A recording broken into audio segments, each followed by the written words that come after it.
I'm Josh Liston from On the Bubble podcast, an oral history of television fandom, part of the GonnaGeek network, just like the show you're checking out now. Shows on the network are individually owned and opinions expressed may not reflect others. Find other awesome geeky shows at GonnaGeekNetwork.com. Welcome to episode 215 of Better Podcasting. On this show, we talk about ways you can mitigate your troubles when you make a major change in your setup. In this week's Better Podcasting download, we chat about a Reddit article that we think is valuable for future podcasters. And finally, in this week's Better Pod Bag, we run a poll on how many episodes people keep in their RSS feeds. Lauren, start the show now. We should have an RSS feed dedicated to you. Welcome to Better Podcasting. With a combined history of over 1,000 episodes, and starting as early as 2008, we are hobby podcasters through and through, just like you. That's why we are different. We minimize the money talk so that you can focus on building a better podcast. Here are the hosts for the show, Stephen Jondrew and Stargate Pioneer.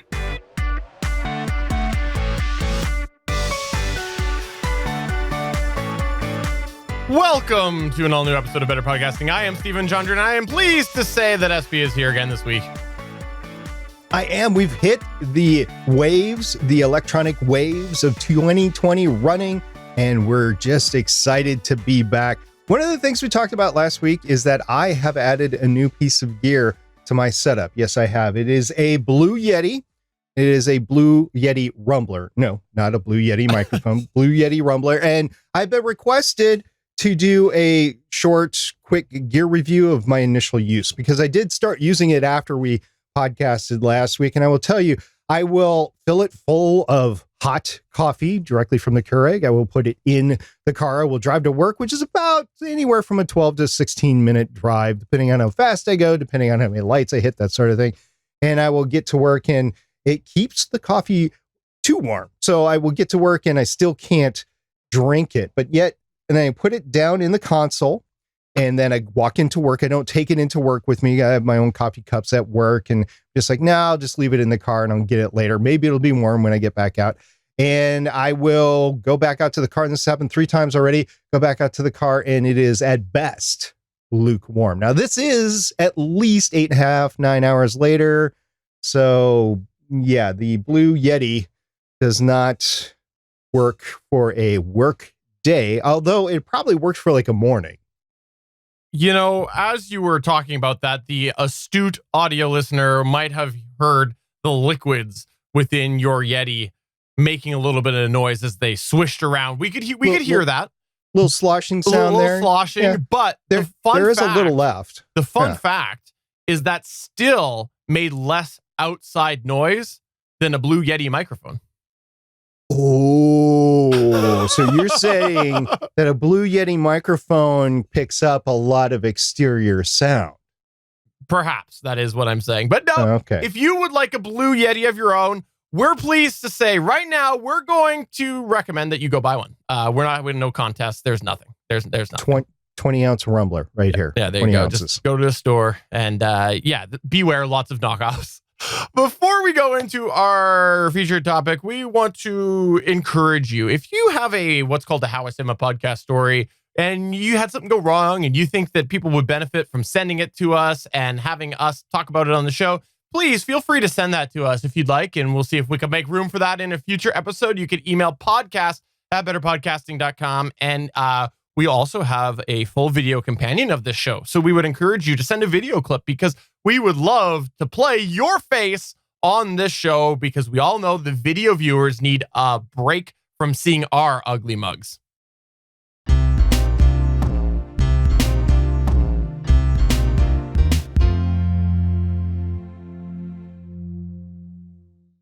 Did you happen to get yourself some new gear over the last couple of months? You know, it was the holiday season, and even if you didn't get it gifted, maybe you caught something on sale.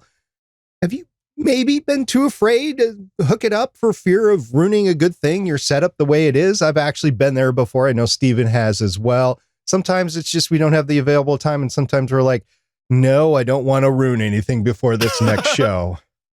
Maybe you're planning on getting some new gear in the future, or making a change with your system that has you a little bit afraid, like we were just talking about.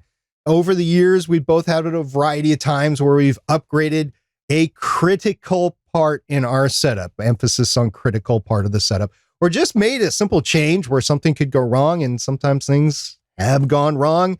And that's why we've had to come in and save our podcast, just like the segment that we usually do at the top of the show.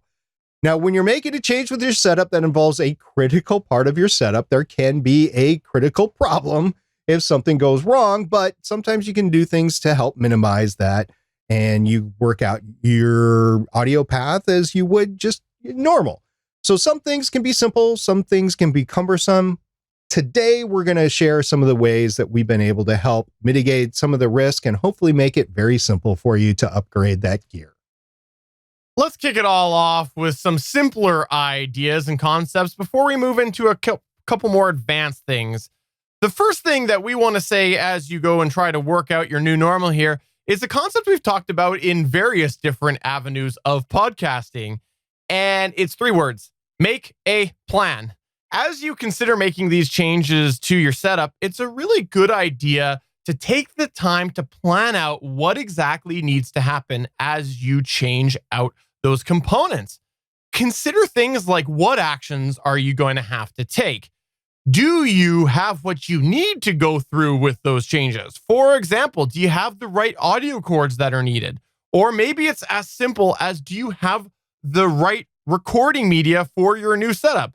A good example of that, the Zoom L12 takes a full-size SD card, while the Rodecaster Pro takes a micro SD card. That could possibly cause you a problem if you're switching from one to the other.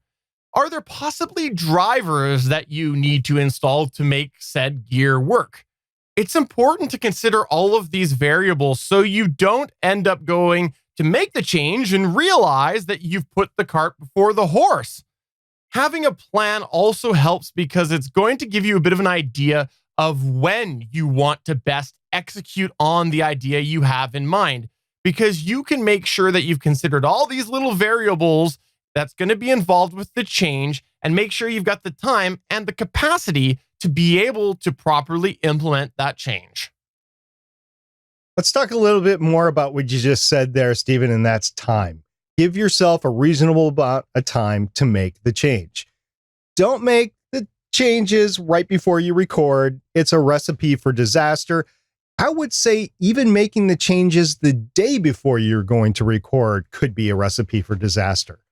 Trust us, we've both learned this the hard way. There could be a lot of things that happen. Say you put in a new device and it works great. It goes right into a USB driver, say it's an audio gear, whatever, and it works fine. But then what you don't realize is that USB driver is updating for whatever reason. And then the next day you come and try to use it and it's not quite there. So yes, even the day before can screw you up and your device isn't working properly. Cameras, audio gear, tons of stuff can go wrong. Considering what will give you the most amount of time to troubleshoot when things go wrong, you need to take a look at that. You need to take a look at how you can expand and take advantage of the time that you have in between recordings. But also consider other variables where you may need your equipment. For example, some people think it'd be best to make changes immediately after recording an episode. Well, what happens if you go to edit and you realize you need to re-record a section? Stephen and I have both done that before. It would be very unfortunate if your equipment was out of service. And before I go on, let's talk a little bit about re-recording a section that is possible. And I'll give you a great example of what I just had to do on Legends of S.H.I.E.L.D. was that I had not edited my bump to say copyright 2013 through 2020. It still said 2013 through 2019. So I slipped in an audio of me saying 2013 through 2020 instead. And that is an example of what you might have to do from time to time. It does happen. Every person's schedule and routine is different, so the ideal situation is unique for each person. You just have to take a look at what your schedule is between recordings and try to maximize that amount of time when you're making the change so you can go through and troubleshoot if you need to. So, Stephen, what's the next point?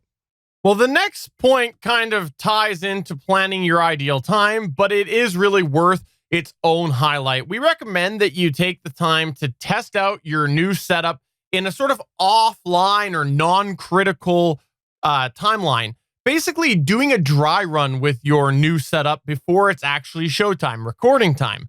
Depending on what that change is, though, this could possibly be a dry run by yourself. This could possibly involve others.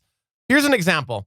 Whenever I've had to go and make a bit of a change to my setup, like when I had my complete disaster last year with my gear and had to completely change how I feed in different Skype sessions into my whole main streaming process, I personally go and try things offline in an offline capacity, just me with what resources I have available before I go and bring in Chris or SP or our good friend Suncast to do a test with them.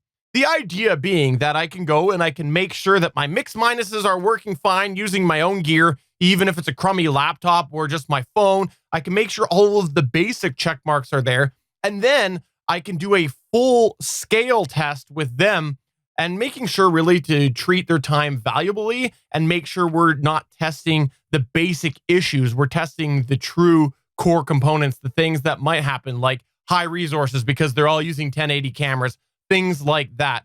And sometimes it's just been a matter of me simply calling SP saying, hey, SP, do you have time for a 5-minute test? And that's all we need is a 5-minute test. So it really does vary depending on the change that's happened.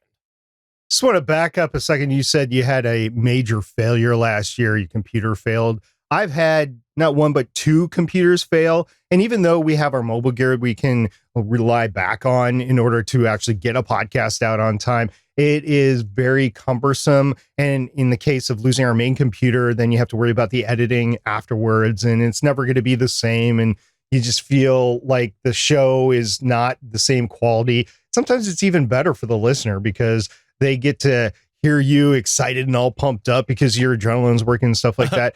I've had 2 mixers go bad on me over the years, and that is an issue when I have to replace those. And Steven, I don't think you've had an audio interface or a mixer go bad, right? It's just been the computer? Yeah, I haven't had one go bad immediately. Like I've had signs of it where I've been able to go and replace it, but not just been like out, it's gone.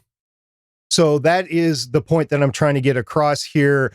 Don't wait until your gear goes completely kaput because you might be out for an extended period of time. You're looking at trying to troubleshoot what exactly the problem is. You're trying to look at how much the shipping time or the shopping time, to drive out to wherever you need to drive and pick up the gear that you need. And heck, I watch a lot of sailing YouTube channels. Sometimes you can be where there's no gear to upgrade. So I would encourage you to pay attention to your gear. And if it's giving you troubles, you might want to go ahead and do an early upgrade and perhaps be in between where you can upgrade your piece of hardware. And if it's not working for you, then you can go back to your old hardware for a little bit until you figure out how to use the new hardware. So I just wanted to mention that as long as we were talking about gear failures. That's a great point. Another way that you can sometimes make things a little bit easier as you switch out a critical piece of gear is being able to test this on some level without fully dismantling or affecting your current setup. Let's give you a bit of an example here. Let's say you're looking to use a new microphone. Currently, you've got yourself a wonderful Audio-Technica AT2005, but you're thinking about upgrading to an Electro Voice RE320 while also powering it via a DBX286S preamplifier. As the DBX286 is providing gain to that microphone, rather than how the H6 was providing gain to the microphone, you're likely going to have to change that input setting on your H6. By figuring out these settings on possibly another channel, if you have one free on the H6, you can experiment with it without completely changing the default settings on your H6. So if something goes wrong, you have a fallback, which was your existing AT2005, into your H6 or whatever you're using to record without actually having to worry about, oh, what gain did I have that on, or trying to get that all redialed back in. It's just a nice way that you can maybe give it a bit of a try and a little bit of a test on another channel. This can be applicable to interfaces as well. If you have yourself an audio interface that has multiple inputs on it, it's really great if you can test that microphone out and that new signal chain through another channel.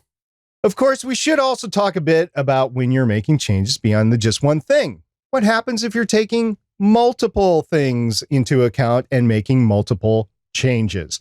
It could be a matter of you adding multiple pieces of equipment to your setup, or you could be just upgrading multiple things. For example, a lot of cables. And no matter what the case is, we'd highly suggest you add it in one at a time. We have personally had situations where we've changed multiple things and had a side effect. For example, the dreaded sudden ground loop hum. Or worse yet. I was listening to a podcast today where I was listening to a professional podcast and I just heard this annoying high pitch throughout the entire thing. And I'm like, oh my gosh, I know exactly what's going on. A preamp's going bad, USB hub's going bad, something. And he doesn't know it. And it's driving me nuts.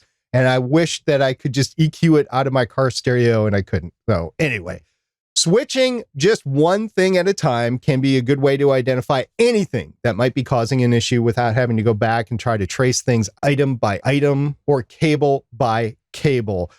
It's just much easier to change one thing, record, listen back, make sure everything's fine. If you have to actually process your track, process the track, make sure. Because some things, like you are needing to add some gain and you do it in post-production, sometimes that brings up faults in your setup. And you want to make sure you identify those right after you make a change. And the last basic concept that we want to talk about right now is labeling or documenting your current setup. We highly recommend that before you start making any changes, that you take the time to document what you currently have set up. If you're doing a major change, maybe it's a mixer swap out, label all of your cords. It's a really good idea to make sure you've labeled them so you know what goes to what. But no matter what the case is, we do highly recommend that you actually take photos of your setup and your settings and write down whatever you need so that if you have to hit that real life undo button, put it back to how it was before, you have documentation that will help guide you through that. We've both had this happen on many occasions where we've had to do that. I have young kids. Some examples of what you might possibly want to document include a photo of your connections, after labeling them, of course, a wiring diagram so you know where things go, and possibly just photos or screenshots if you're using software of equipment settings. A good example of that is every time I reinstall Windows, because we all know that has to happen occasionally, I go and I take screenshots of my sound card settings so that I have them documented on what their levels were in there. As well, sometimes I do go and I periodically take pictures of where my gain knobs are on my Zoom recorder, things like that. A lot of you who are watching on YouTube and you watch the intro to Better Podcasting, the new intro that Steven put together, and you're looking at it and you're going, wow, these guys are OCD because they've labeled everything with label makers. It is not because we're OCD. It is not because we need everything labeled in order to use it.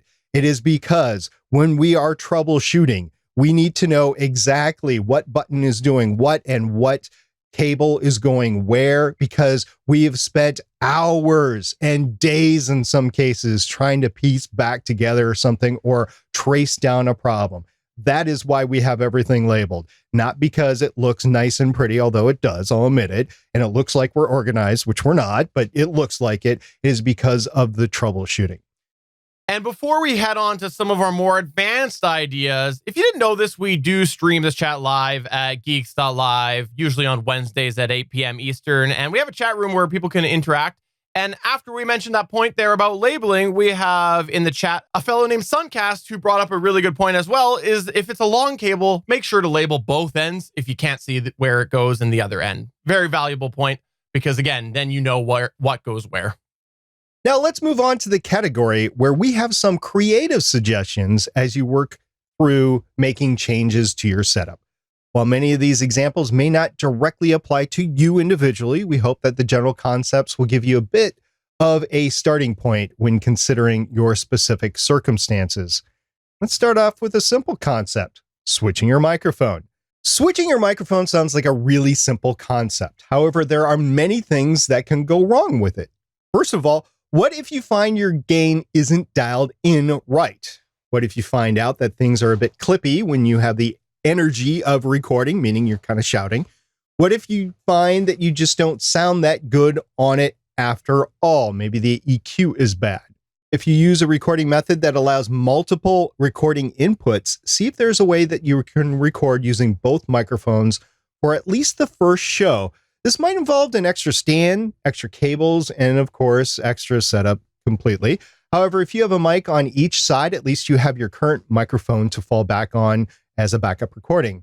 I've actually done this dual mic recording many times. The most recent one I can remember, it's probably not the last one, but it's the one I can remember, is when I did an AT-2005 and a Samsung Q2U in a hotel room, because they were both travel mics and I just wanted to try them both out. So we actually had them both on the show. I was able to do that for testing purposes. However, if you are installing new equipment, this could be a great example of a backup that you have, and you can go with the better recording at that point or start to dial in the new microphone.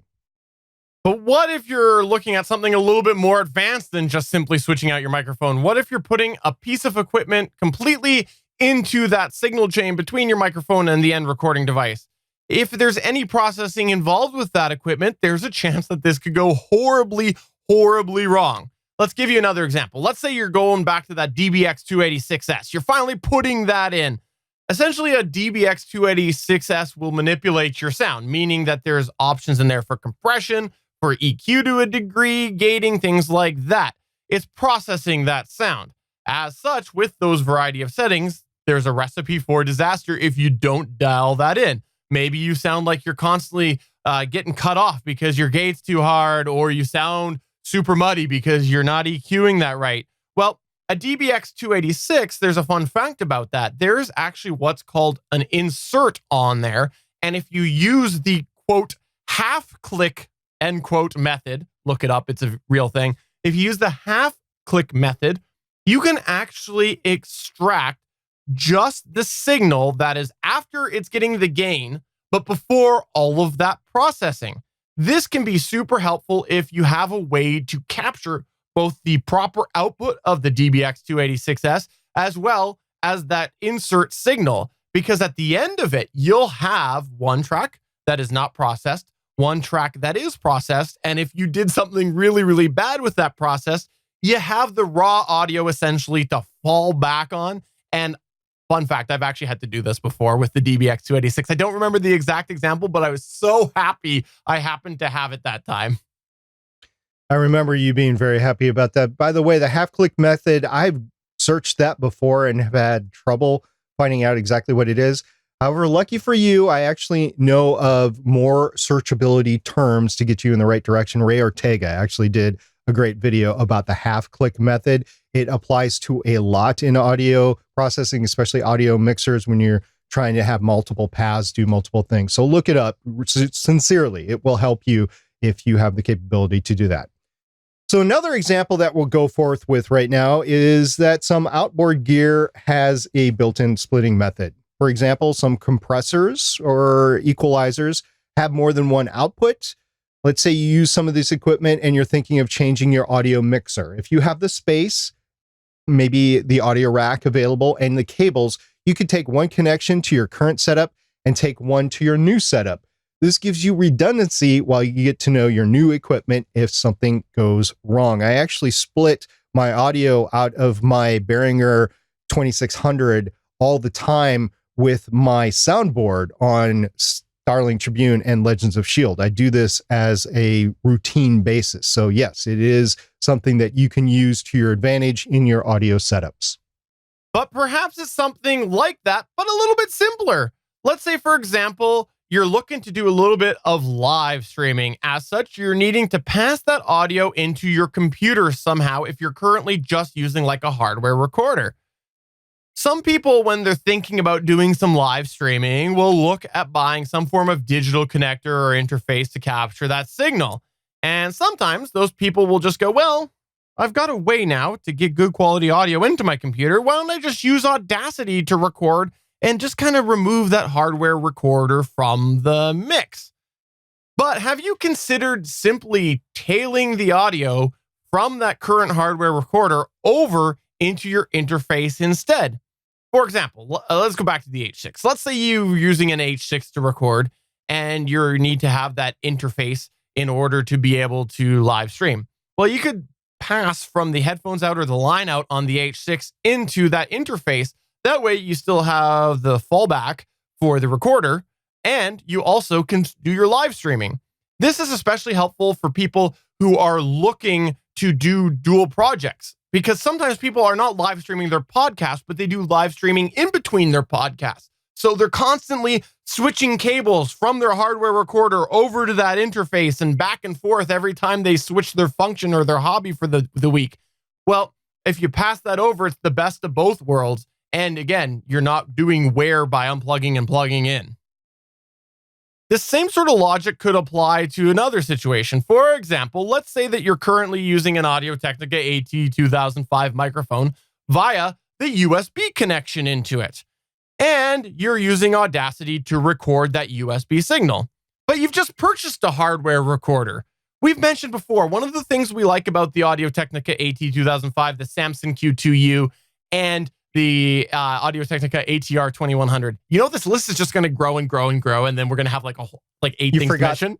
The Knox, which is unobtainable now. Exactly. In this case, as you work to implement that hardware recorder, why not keep recording via USB to Audacity or whatever you're using, but also split that off by using that XLR connection to your hardware recorder?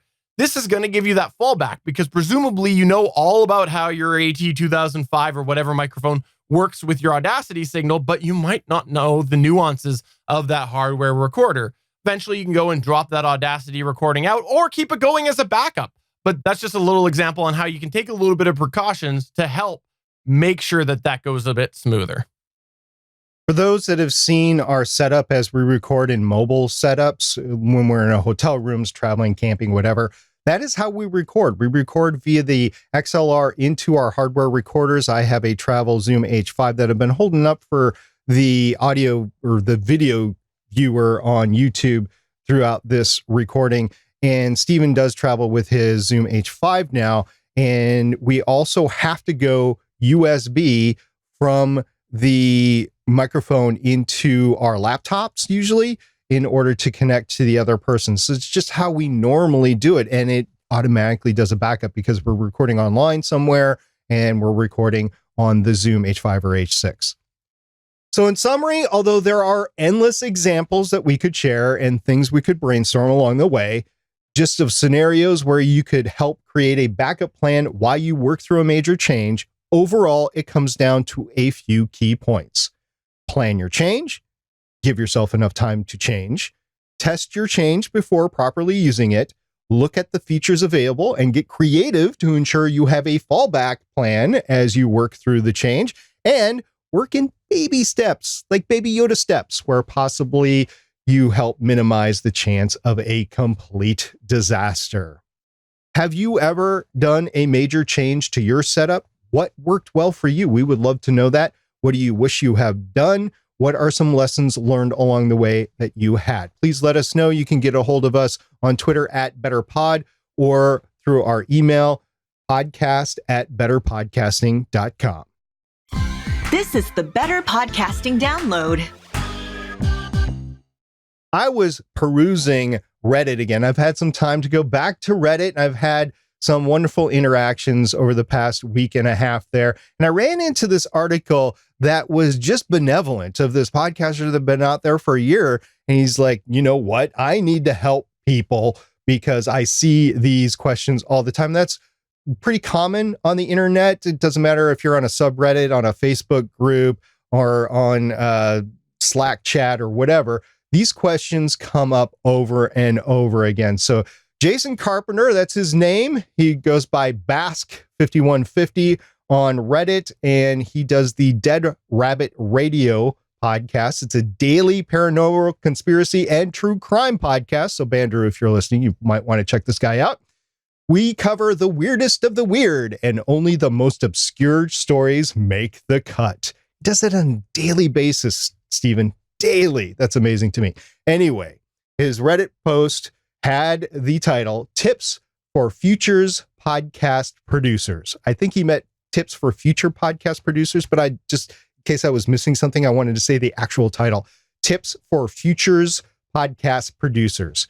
So he basically started out and said, it's January 2020. It's the new year. There's a lot of people that want to start podcasting. So I have some tips based on the most asked questions he sees on the subreddits. And his source, he qualified himself. He said, I have a daily podcast, 366 episodes in. I think he's at 377 now, and have been doing this for over a year. Not a true pro, but been figured out enough stuff that I can help out new podcasters. He had three main areas that he wanted to help out new podcasters. The first, Stephen, can you guess what it is?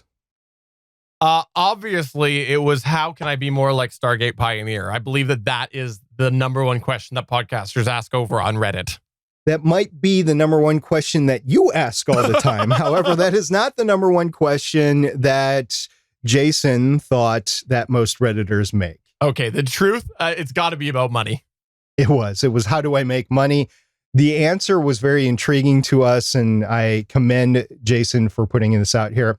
He said, you won't, or most likely you won't. Maybe you'll make some beer money after a year of doing it, but don't go into this thinking you will make money. And that's just like Billy and Sierra said last episode as we led off with their tips from their YouTube sailing channel, Tula's Endless Summer. So the next question, what do you think the next question was, Stephen? I'm pretty sure that it was how do I get listeners, because I'm looking at the article right now. It is how do I get listeners? The answer was lots of hard work and luck. But there was a third question, which I thought was very ingenious of Jason to put together. And he said, okay, fine. But now how do I get listeners? Thinking that there was like a secret to it. No, there's no secret. There's no secret at all. We've been talking about this for a long, long time. We've been talking about this from promotion. We've been talking about this on how to grow your show. It's complicated and it's simple all at the same time. You know, make good content, get out there and promote. There's a very specific way to promote, and then don't spam. And there's a couple of things that he said to answer that, and be specific in your topic, you know, go into a niche basically is what he was saying. Pick a topic, find a niche on the internet, join those communities as well, become friends with those communities, and then casually mention that you have a podcast when it's appropriate and when it comes up, not, yo, you need to go listen to my podcast right now. You need to listen to my podcast. Even if you do that in groups and communities on the internet that allow you to promote, they might ban you because you're promoting in such a spammy fashion. Yeah, I think it's definitely worth a read. And if you want to check this out, there is, of course, a link at betterpodcasting.com/215. But the short link that we've set up is geeks.link/future tips. And definitely check out the expanded answers. A lot of good food for thought. We're big advocates of people posting real, sort of raw and real ideas on what it was like to start their podcast endeavors, because we've said it before, sometimes it seems like all sunshine and roses, and that's just not the case. So thanks for bringing this up, SP. I appreciate you finding this. I appreciate you being on Reddit, because as we all know, I was banned from Reddit. That's not true. Let's move on to the Better Pod Back. We can make it true. This is where we here at Better Podcasting turn the show over to you as we run through some of your feedback. We call this segment Better Pod Back. Well, today we're going to start off with a poll that SP posted on Twitter this past week. SP asked the following. He said, how many episodes of your show do you keep available on your public RSS feed? Brackets, if it is more than 300 or all of them, reply to this tweet. And the reason for that was because the options, again, Twitter being limited in options, was A, 1 to 10, B, 10 to 50, C, 50 to 100, or D, 100 to 300. Now, before we actually get to the poll, we'll just go ahead, and I started by putting in the responses we were getting to our documents so we could talk about them today. And then I deleted them because there were so many people that said the same thing, which was all of them. That's what they wanted to say, was definitely all of them. There's a lot of people who responded with that. Steven, I thought this was ingenious of you asking our audience what their what their RSS feeds were on here, what they had set it to here, because it was such a complex response for people. Some people might have just put in how many there were in their feed right now, not really understanding that the RSS can be expanded or limited to what you want. But there are reasons that people want to limit their RSS feed to 10 episodes, the latest 10 episodes. A lot of times it's because more episodes are behind the paywall. Sometimes it's because the content starts to become irrelevant and they just don't want it out there. So there are those examples. Some people, and I want to ask your technical evaluation of this, think that having more than, say, 50 or 100 episodes in their feed, they think that it slows down the RSS feed to the point where you might not get listeners. Steven, what would you say to those people? I don't have statistics, but I have been doing web stuff for a while, and I have seen RSS feeds, and I've seen bloated RSS feeds, and I will 100% agree that the RSS feeds with more episodes in them will definitely take longer to load. But the question is does it matter? Does it really matter with podcasting? Because people are subscribed, and the process is what happening is usually a podcatcher will go and set a certain predetermined time that it's checking for a new podcast and whatnot.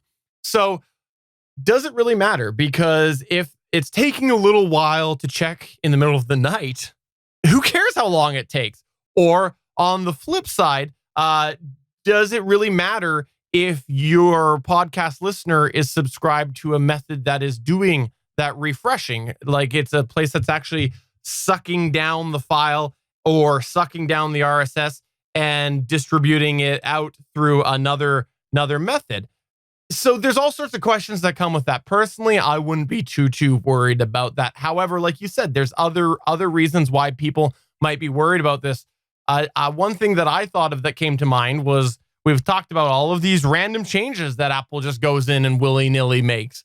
And some people, if it's bad enough, they may not want to go and historically change it. And they might just go, well, I'm going to start doing it from this point forward. And then after a little while, they go and they just close off their RSS feed so that Apple's not getting those ones that weren't tagged properly or whatever. So there's things like that. Example, me personally, one of the reasons why I do this myself on the official GonnaGeek.com show, where it all stemmed from was we did a time where we had the GonnaGeek.com show was of explicit nature. So there was no censoring and things like that. Rather than go and re-edit that, I chose just to reduce the amount of episodes within the feed so that if somebody did go to it and they did see that it was not marked as explicit anymore, they would only get non-explicit episodes. Now, there's all sorts of other benefit or things that you have to consider when you're going from explicit to non-explicit and how you can't always remove that baggage, but on a technical manner. But for me, that was more about listener appeal. I didn't want them going to that back feed and seeing that. One of the considerations that I see all the time is that Apple Podcasts / iTunes, and yes, I still use iTunes. I know a lot of people are saying iTunes is dead. iTunes is on my computers. I use Windows. I still have iTunes. iTunes limits the amount of episodes that you can see in the RSS feed to around 300. I've heard 299. I've heard 301. It's around 300. So a lot of people wanted to actually make their RSS feed only show the latest 300 so that you didn't run into a problem with that. So that's one consideration. Another consideration could be on your end, like the bandwidth you are using through your self-hosted media on your server, your virtual server that you are using.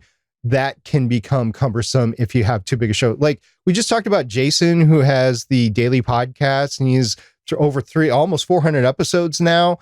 And the RSS feed has to be ballooning quite handily over the course of the past year. So if he's self-hosting his media and his RSS feed, that might be a bandwidth cap that he might run into. And, you know, you'd want to limit that in order to not waste too much of the server bandwidth that you have. So that is a consideration, I would think, as well.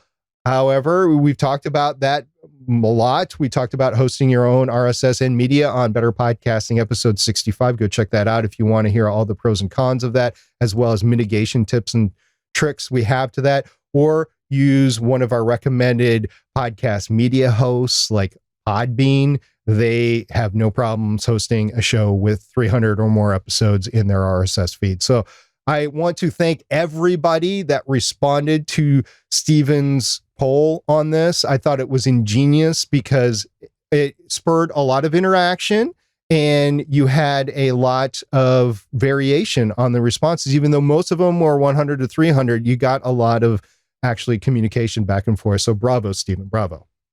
Just to make things very clear, this was SP roundabout complimenting himself because he made this poll. And the numbers were 68% for 100 to 300, tied 13% for 1 to 10 and 10 to 50, and 4.5% for 50 to 100. But like I said, we had a lot of responses. We definitely had a ton of responses.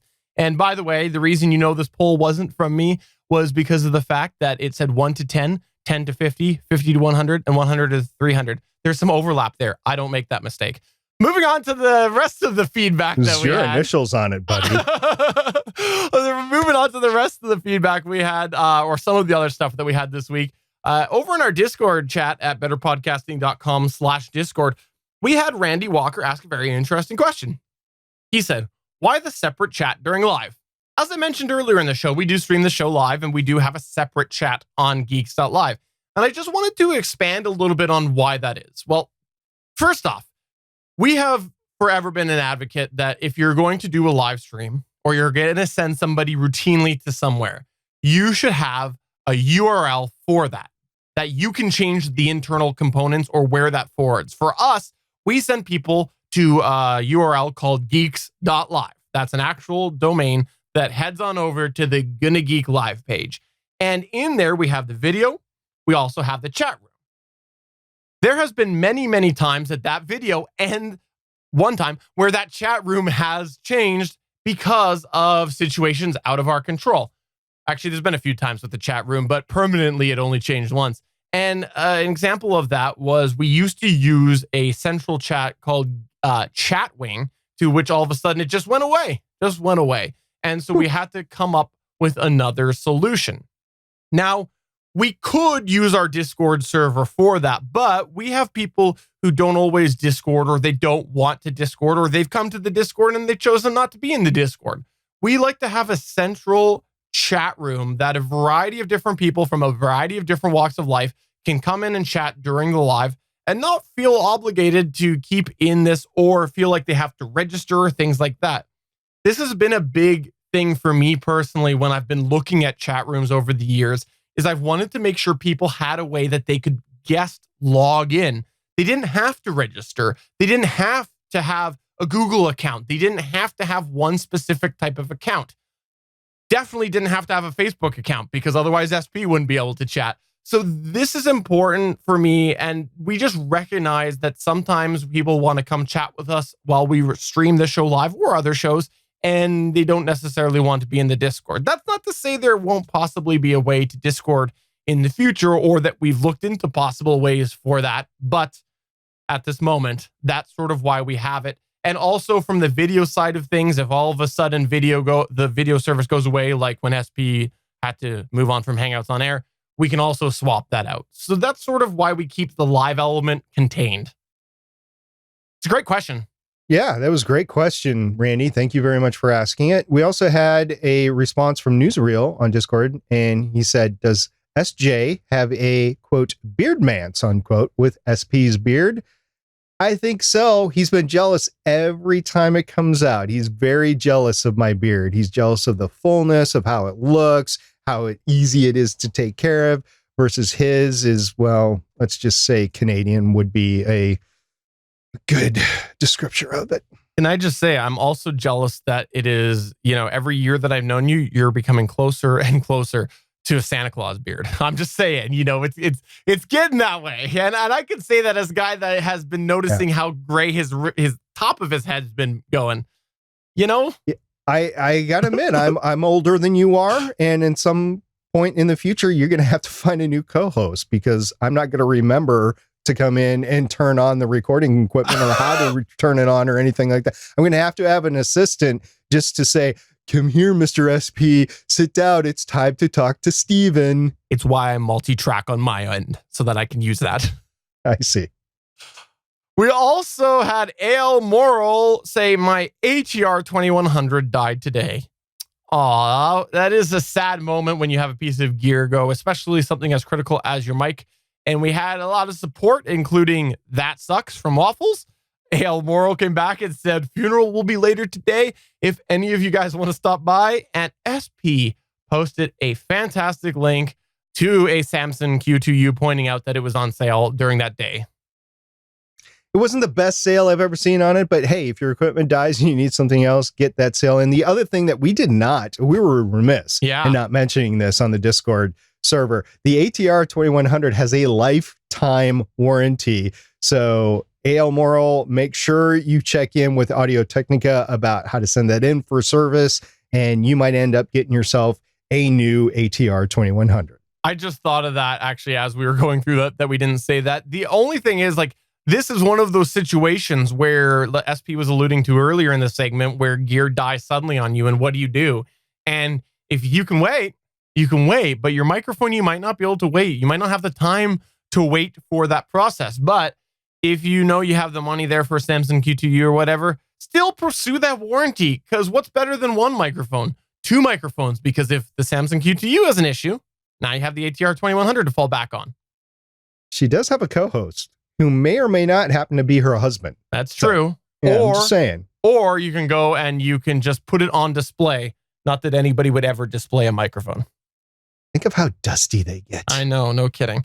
And lastly, we had an interesting post that Damien the DM posted today, the day we're recording this on January 15th, 2020.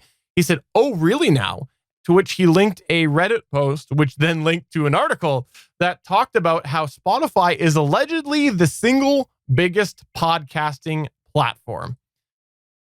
I'm not sure the statistics bear this out yet. Yeah. However, I've noticed, because I pay attention to podcasting statistics, that at one point in time, Apple had 70 or 80% of all podcast consuming running through its platform.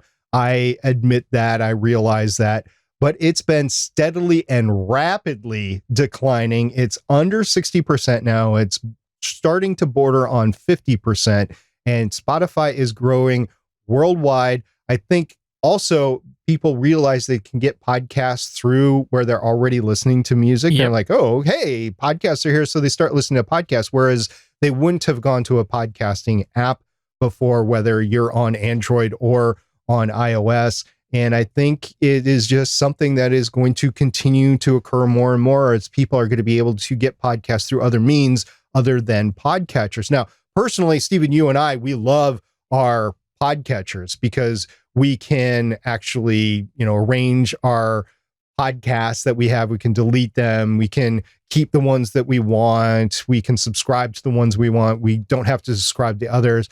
Maybe those options will be available through a third party that's not a podcatcher like Spotify in the future. But right now, it's not really the same fidelity of control that you have. So I still prefer podcatchers.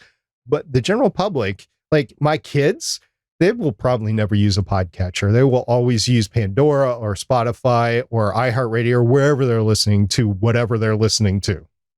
If you want to check that out, head to betterpodcasting.com/215 and you can see the Reddit post there and the link to the article, but also read the Reddit feedback. It's kind of fun.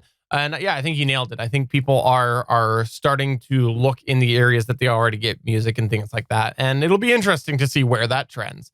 If you want to chat with us about this or other geeky stuff, head on over to the Discord server. That's betterpodcasting.com/Discord. It's actually the GonnaGeek Discord server, but we've got our own little channels in there. We have the Better Podcasting channel. We have a tech and gear channel. We also have an SP beard channel. So please, betterpodcasting.com/Discord.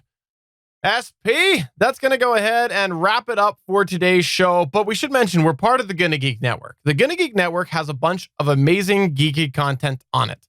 And I'm going to take this opportunity right now to plug a show we've been plugging a lot lately, and I want to give a shout out right now to the Starling Tribune podcast. This is the podcast that SP does with Chris Farrell and Michelle Ely about the CW television show Arrow and some associated shows that come with that. It's almost going to wrap up. The podcast is going to wrap up because the source material Arrow is wrapping up. And I wanted to give a special shout out right now because we're in that final stretch, the final couple episodes of Arrow. And I think if you want to hear how SP handles the wrapping up of a podcast that has the source material wrapping up, at least a current one, you should go take a listen to that. Maybe you'll learn some things about how SP and Michelle and Chris are all handling that over there. And even if you don't listen to Arrow, you can kind of hear the way that they're winding it down to a degree. So SP, I wanted to give that shout out and also say you should be proud of what you've done with that show. You took that show from someone else and changed up a whole bunch of things. And in my opinion, made it a ton better, especially because you have limited the amount of times that I've guested on there. And the previous person had me on all the time. That was a disaster. What is great about this show, it's been going on since 2012, Arrow. Arrow was the first comic book show on TV of the modern era, and it's what gave us such great shows as Agents of S.H.I.E.L.D. It led to the Netflix shows like The Defenders, and we're going to start getting on Disney Plus pretty soon from the Marvel side of the house. Well, on the DC side of the house, all their TV for mass consumption has really been on the CW network. And they have ballooned from one show, which started in 2012 with Arrow, to a host of shows, 6, 7. It depends on how you want to count them. And they all had this mega crossover that lasted 5 episodes. It just finished last night. Steven and I both watched it live, although Steven was delayed because, you know, he's 3 hours different than me. And we told him to, once Chris and I saw what was going on, we told him to stay off of all social media. So if you didn't hear from Steven last night, he hated our advice and he stayed off social media until he saw the episode. And he said afterwards he was so grateful that he heard from us that, yes, you want to watch it immediately, and yes, stay off social media. But that's besides the point.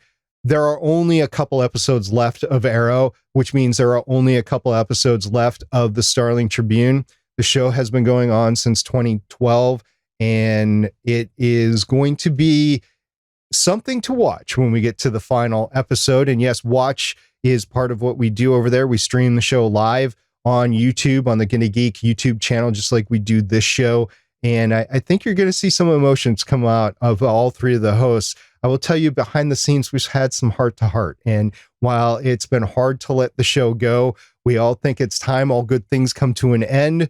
And we talked about that before on the show. And I will talk about it as the behind the scenes of how the last episode went after we record it here on Better Podcasting.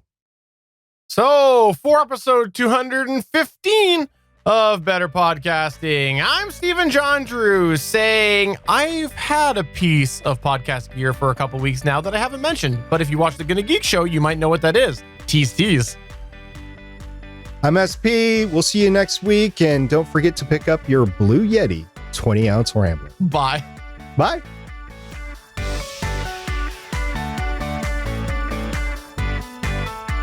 Thanks for checking out another episode of Better Podcasting.